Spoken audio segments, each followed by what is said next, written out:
Các em nghe thầy nói không? Dạ nghe.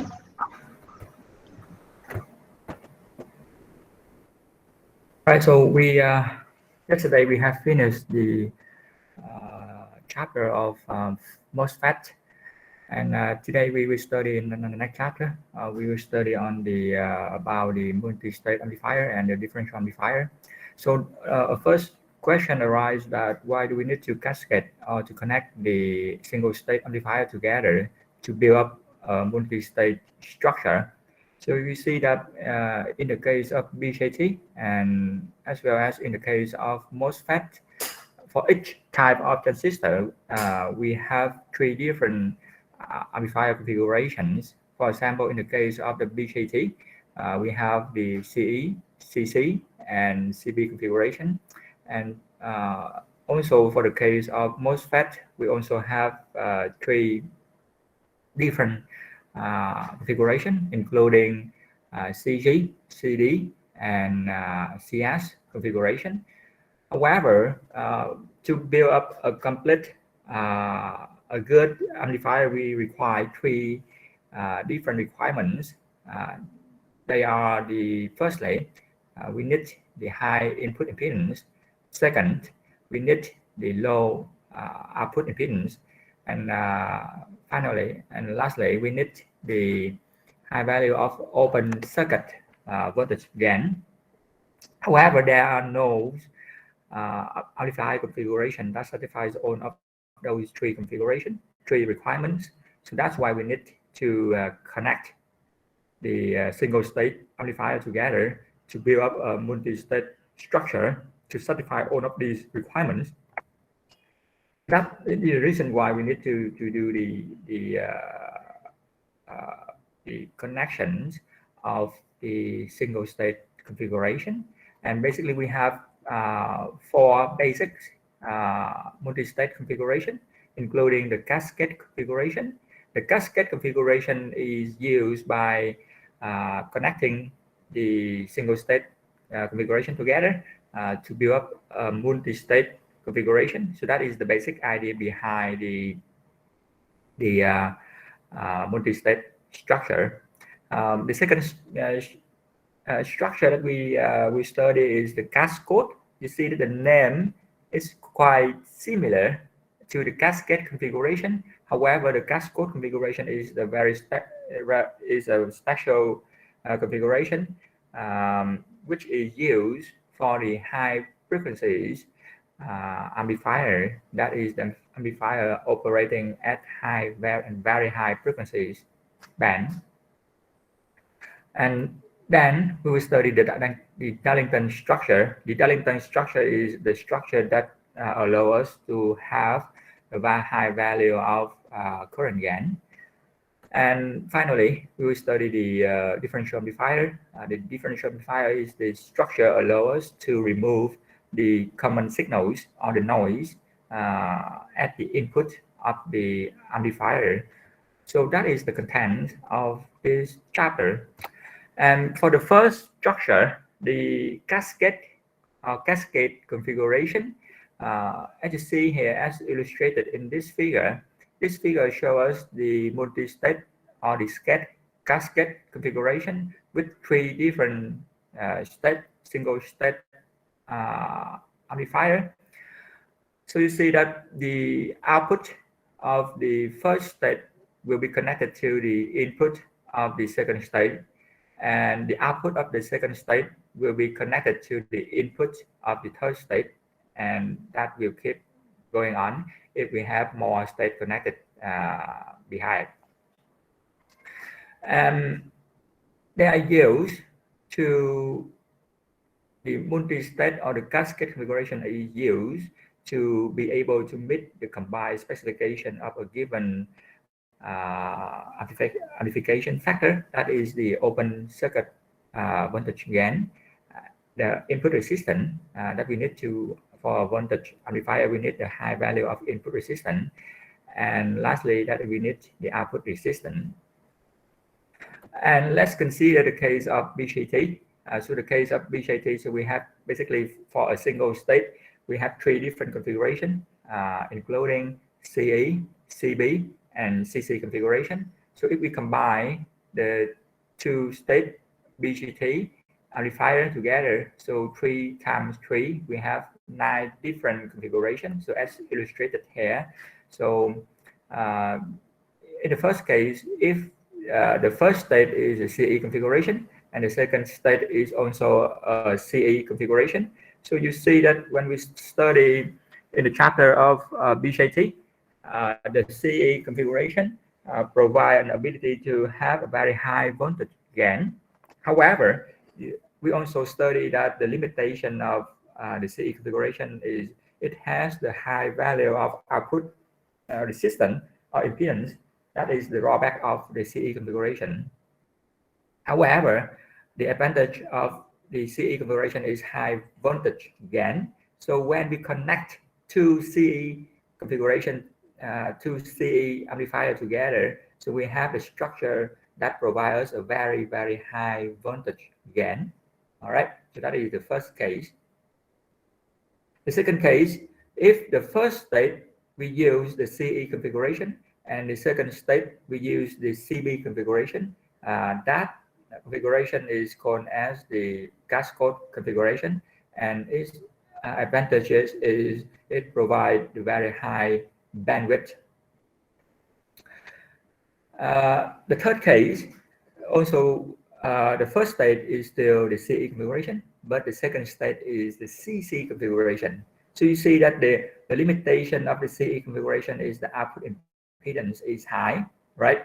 And we can fix that by using a CC or the emitter follower circuit to fix the limitation of the CE configuration. So the CC configuration provide a low value of the output impedance. So when we connect them together, it will provide us a very good voltage amplifier that has the high open circuit voltage gain and also has the low output impedance.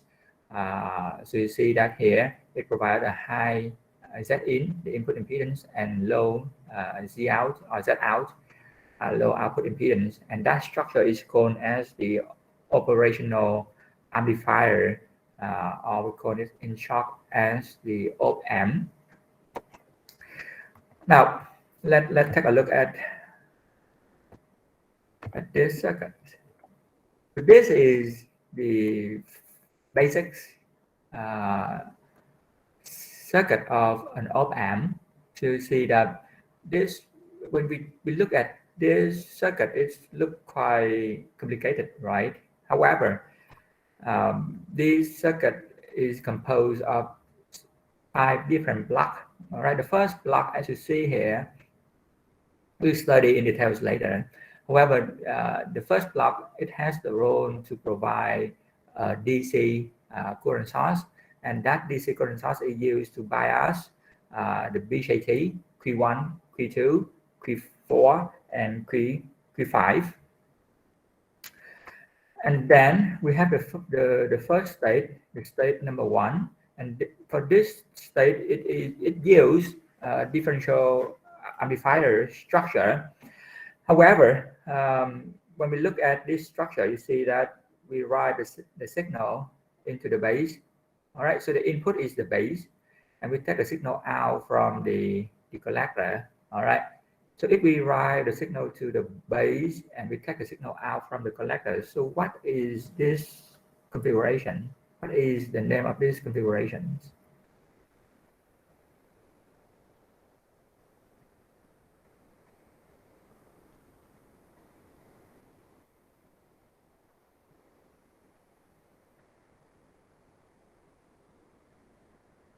What is the name of this configuration? The configuration that we write the signal to the base and we take the signal out from the collector.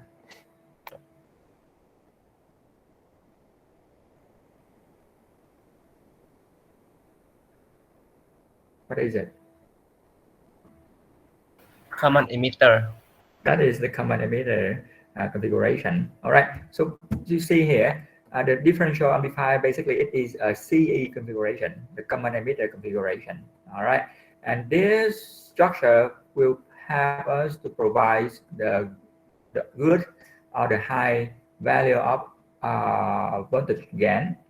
And the second stage is also a CE configuration. It is also a differential amplifier, and the differential amplifier is basically it is a CE configuration. So we have CE configuration. How about the third state? What is this? What is the name of this configuration?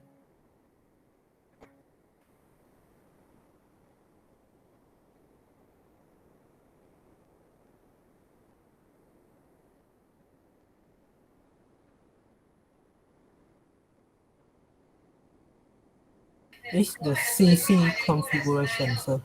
CC configuration? No, this is not the CC configuration. So the signal will go into the base, right?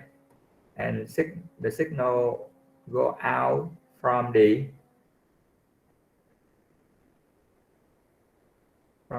What is it? We arrive CB configuration. No, it's not CB. We drive the signal to the base, so it cannot be the CB configuration, because we take the signal, we drive it to the base. In the CB configuration, the base is connected to the ground at AC, right?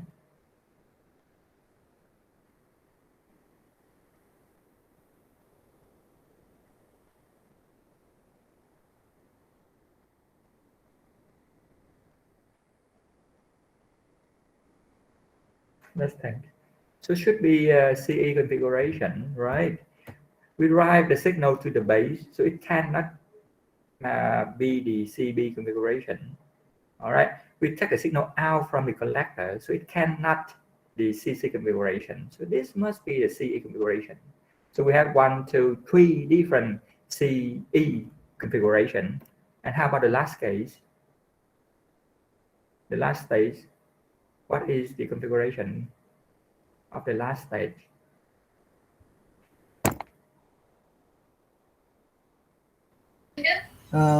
CC, sir.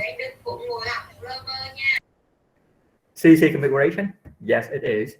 So for this configuration, you see that we drive the signal to the base, and we take the signal out from the emitter. So it must be the CC configuration. So basically, you see that the op-amp here, it is composed of 1, 2, 3 different CE configuration, 3 stages of CE configuration, and the last stage of it is the CC configuration, and that CC configuration is used to provide the low output impedance, all right, at the output of this op-amp.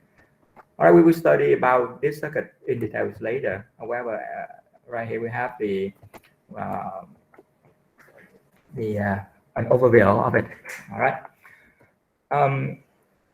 The second, the next 3 configuration, where the CB configuration is the first stage, is not popular.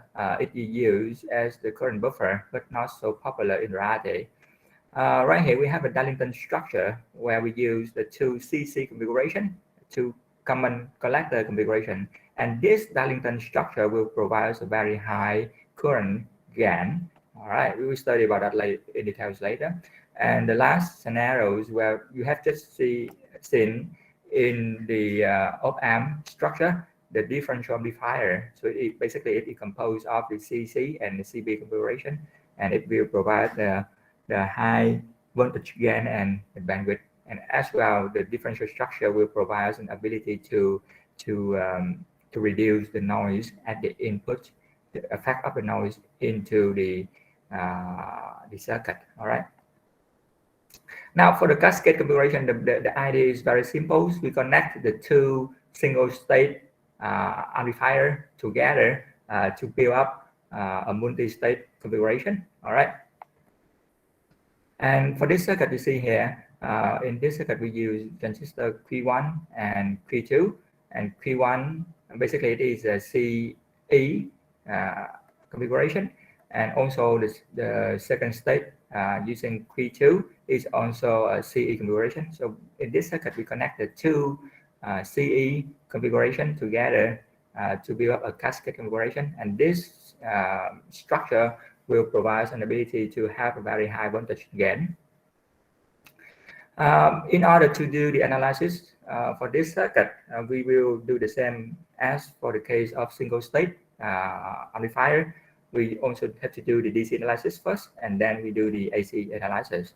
For the AC analysis, if you're not familiar with the fast the fast method to compute the voltage gain, you have to draw the small signal equivalent models, and then you apply the equation to compute the input impedance, the output impedance, as well as the overall voltage gain for the circuit. All right, so as you see here, for this circuit, we draw the small signal equivalent models. We're able to compute the input impedance for this circuit, which is R1 in parallel with R2 in parallel with the input impedance of the base. When we look into the base, what we see here is R pi. So R in for this circuit is R1 in parallel with R2 in parallel with R pi. For the case of the second state, where we are asked to compute the output impedance of the second state, RO. So when we look into the collector of Q2, we see that the output impedance is RC2. All right, so the output impedance is RC2, and from that you are able to use that to compute the value of AV as well as GV. Now that is theory. It is quite basic, right? Because it just apply the knowledge that we have studied in the case of in the chapter of BGT and FET together to do the analysis. Now let's do several examples to help you to be familiar with the calculation. Now we start with the example number 1. All right, so I give you 10 minutes to do the example, and then we will solve it for you. Let's try to do it by yourself.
Các bạn nào làm xong bài này chưa các em? Thầy mời Khánh.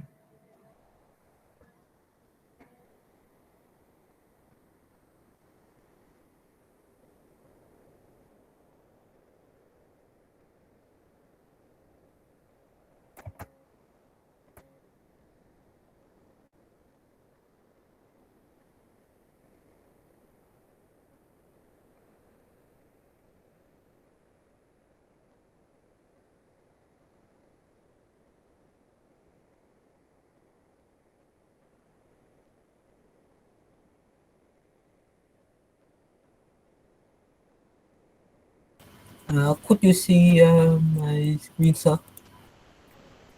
Yes, Khánh. Yeah. So please share your solution with the class. Yes. Firstly, I will make a DC analysis. I make a Thevenin. I will make a Thevenin equivalent circuit for this part first, and for this part first, and I assume the two BGTs are operating in the active mode, and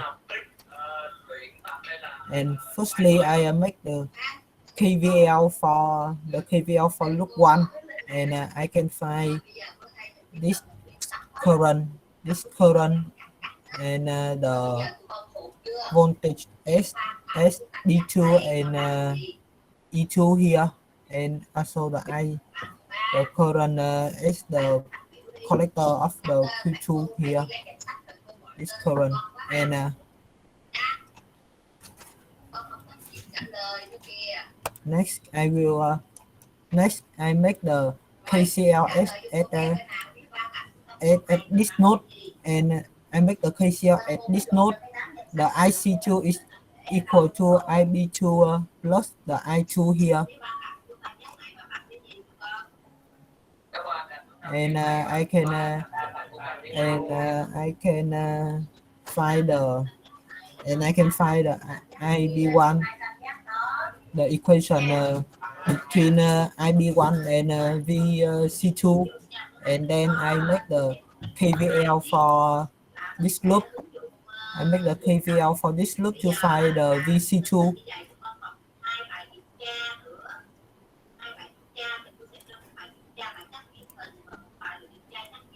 Alright, so thanks, that is for the DC analysis. How about the AC one? Yes, and for the AC analysis, I here, so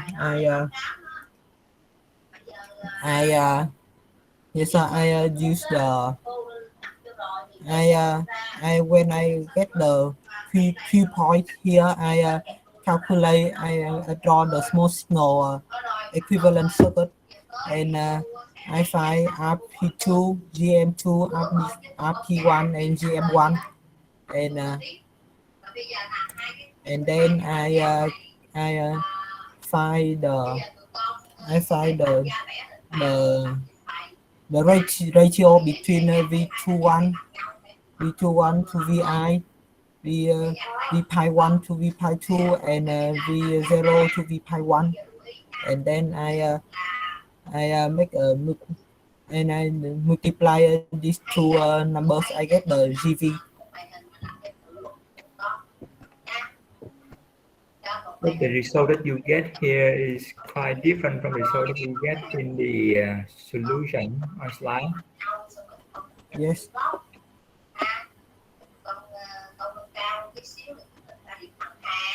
GM1, GM2. Could you zoom in a little bit, Sam, so I can then check your solution? All right, so just hold on. V pi 1 or V pi 2.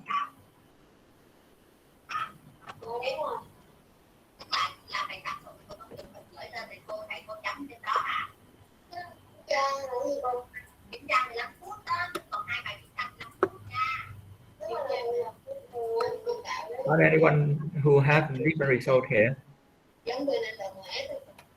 GM1, GM2. Could you scroll back up the calculation of GM1 and GM2? Yes, sir. GM2.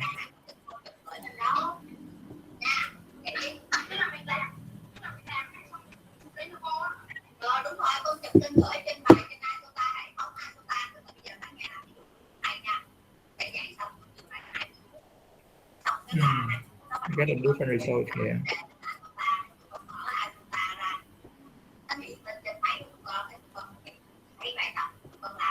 The DC analysis, you get the same result as the solution, right? Yes. Apply.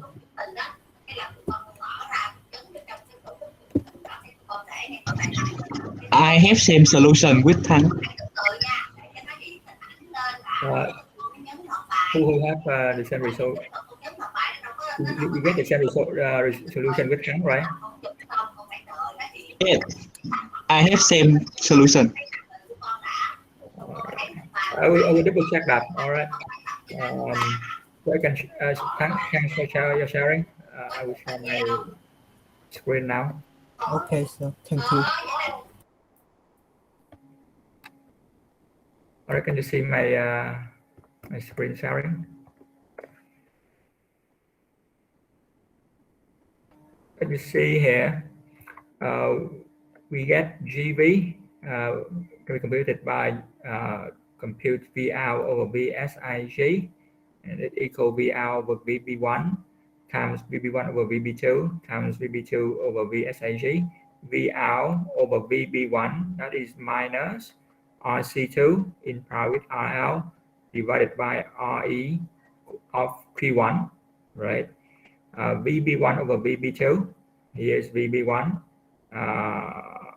all right, over VB2, this point, that is the gain of the first stage, and it equals minus RC1, right, in parallel with the input impedance of Q1 here, and the input impedance of Q1 is R pi of Q1 over RE of Q2 here, and VB2 over VSIG equal R in of state 1 divided by R in of state 1 plus RS, where R in of state 1, that is the input impedance of this circuit, that is R1 in parallel with R2 in parallel with the input impedance of B2 here, B of Q2, and that's the R pi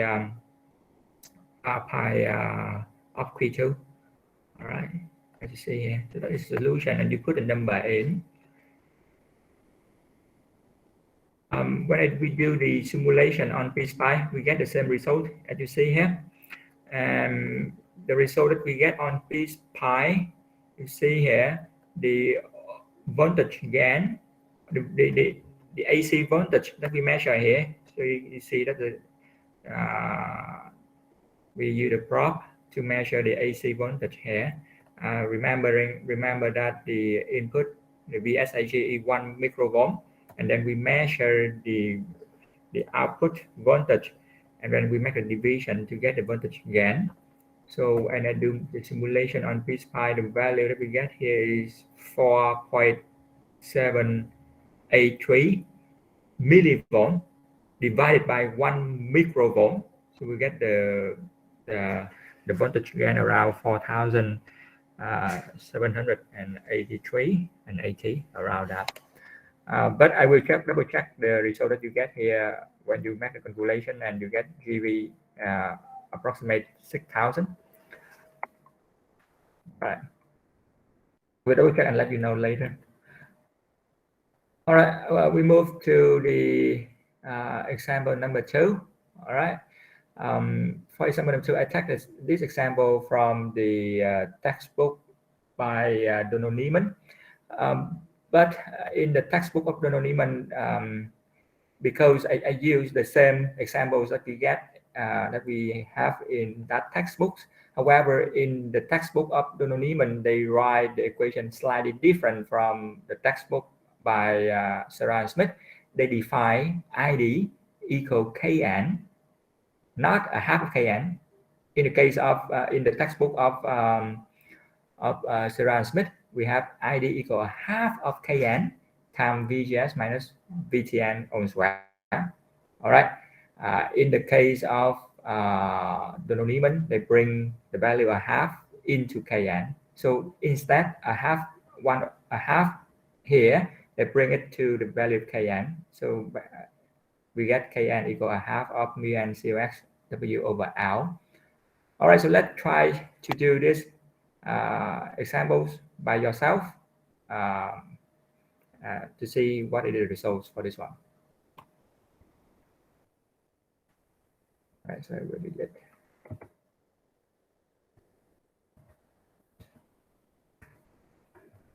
I give you 10 minutes to do these examples.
Hello.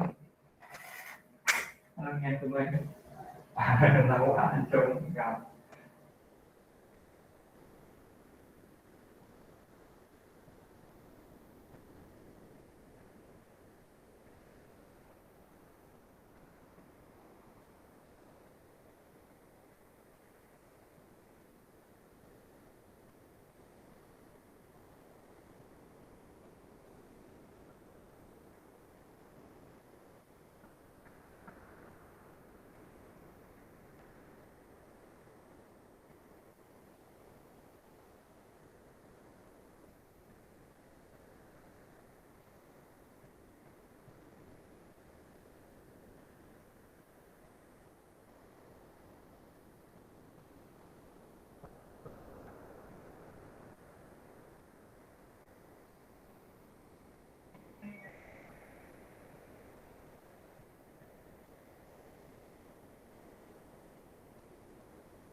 Rồi các bạn nào làm xong bài này chưa các em? Bài số 2 này.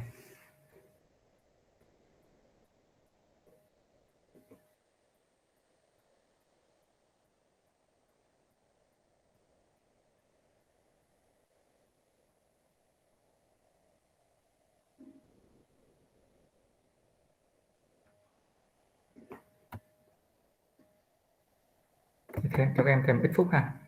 5 phút nữa mình làm bài số 2 này. Rồi thì giải cho các em. Bài số 2 này thì các em thấy rằng M1 tầng đầu tiên của chúng ta là một cái mạch khuếch đại S chung, đúng không nào? Và tầng thứ hai của chúng ta là một cái mạch khuếch đại D chung.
Các bạn đã làm được bài số 2 này chưa các em?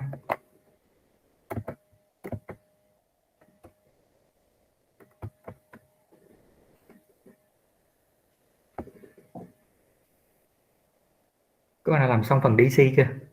Thứ nhất là cái phần DC chúng ta.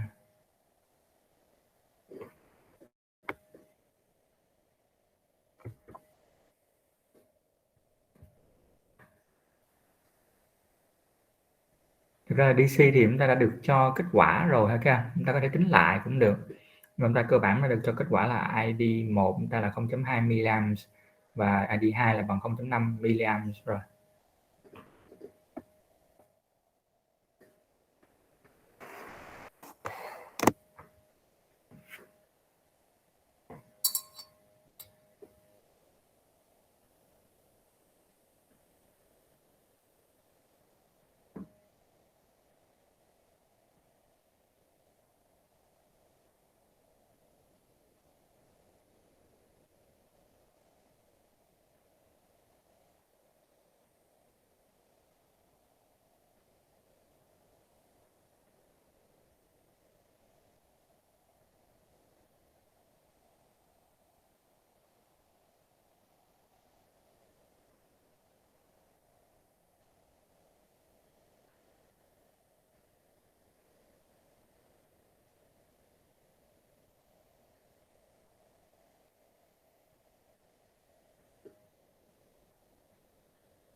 Chúng ta xem bài này chúng ta giải ở chế độ AC như thế nào hả các em?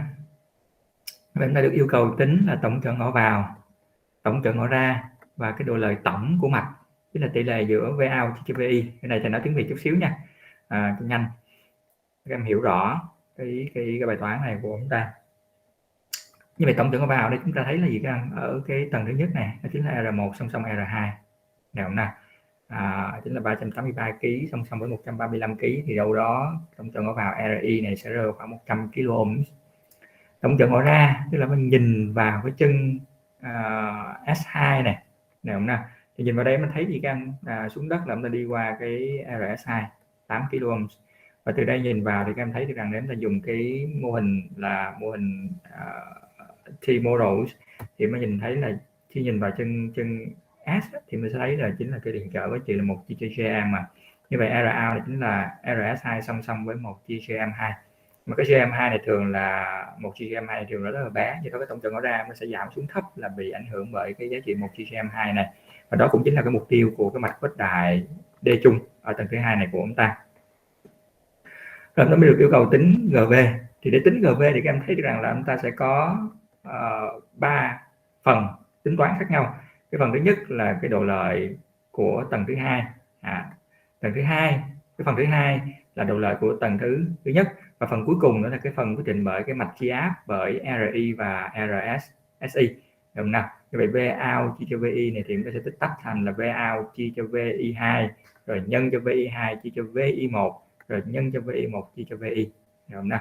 Thì các em thấy được rằng là cái tầng thứ hai này của chúng ta thì V out chia cho VI2 của chúng ta về cơ bản nó là một cái mạch khuếch đại D chung, độ lợi của nó chính là một mạch phân áp là RS2 song song R tải chia cho RS2 song song R tải. Vì cái khối này cái chỗ này chúng ta có một chia cho M2, được không nào? Thì cái mạch chia áp chúng ta chính là RS2 song song R tải, tất cả chia cho RS2 song song R tải cộng với một chia cho GM2. Thì cái khối này sắp xỉ bằng 1 ha các em. Do cái GM1 chia GM2 này rất là bé, như đó cái khối này sắp xỉ bằng 1. Nhân tiếp cho cái độ lợi của tầng thứ nhất chính là V out1 chia cho VI1. Thì đây là một mạch khuếch đại S chung, dẫn đến độ lợi của nó chính là tổng trợ chân D chia tổng trợ chân S, và tổng trợ chân D chính là RD1, tổng trợ chân S là 1 chia GM1, ta lấy đảo lên thì nó được độ lợi của cái tầng M1 này chính là nó là mạch khuếch đại S chung, dẫn đến độ lợi sẽ có dấu trừ nữa các. Thì cái màu đỏ này nè là trừ của GM1 nhân RD1. Và cuối cùng thì chúng ta có cái mạch chia áp ở ngõ vào quyết định bởi RI và RSIG cũng như là VI, thì chúng ta sẽ có được chính là RI chia cho RI cộng RSII, được không nào? Còn thế số vào tính ra thì chính là hấp sẽ khoảng là trừ 6 V/V. Thì đó là cái bài ví dụ số 2 của chúng ta ở đây. Các em có câu hỏi nào về bài ví dụ 2 này không các em?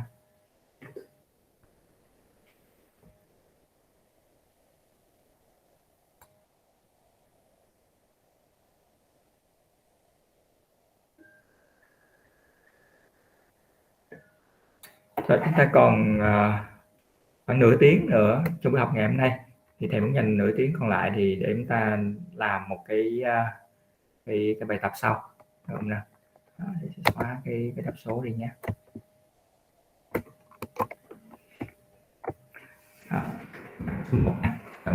Em sẽ nộp ở trên e-learning ha. Bây giờ thầy sẽ mở cái cổng trên e-learning ra và chúng ta sẽ nộp cái bài này ở trên e-learning của chúng ta.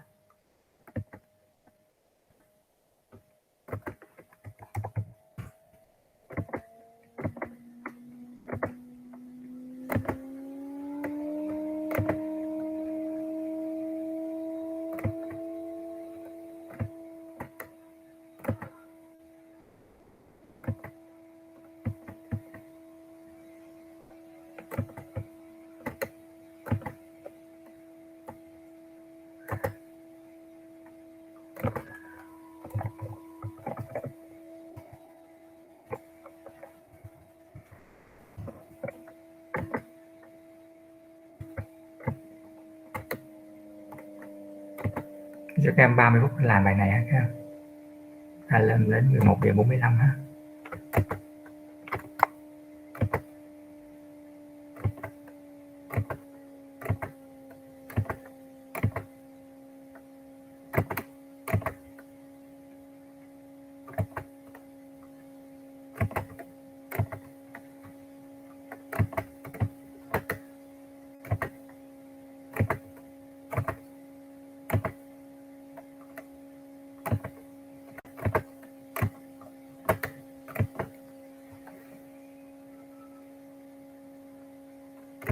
Rồi, các em nộp ở cái bài quiz ngày 26 tháng 11 năm 2021 này nhé. Rồi, thì dành cho các em 30 phút để chúng ta làm cái bài tập số 1 này. Nếu đã có câu hỏi nào thì các em cứ đặt cho thầy nhé.